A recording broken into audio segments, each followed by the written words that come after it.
Welcome to Zeo Route Planner. In this tutorial, we'll show you how to create a route for a driver by manually entering addresses. From your dashboard, head over to Create Route. Start by assigning the driver who will be handling this trip. That way, every route is tied to the right person. Next, enter the start and end location, along with the start and end dates and times.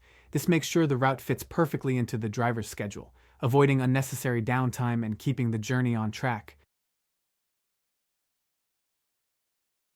Choose the Search Address option. Here you can type in the delivery or pickup addresses one by one. Zeo makes it easy. As you type, it quickly suggests and verifies the location, so you're never stuck with incomplete or wrong entries. You can also type in the customer's name, and the address saved with that name will show up. After you've added all the stops, the addresses will be ready for optimization. Simply click Save and Optimize, and Zeo will instantly build the most efficient route for your driver. And that's it.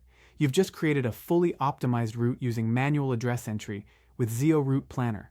Happy routing with Zeo.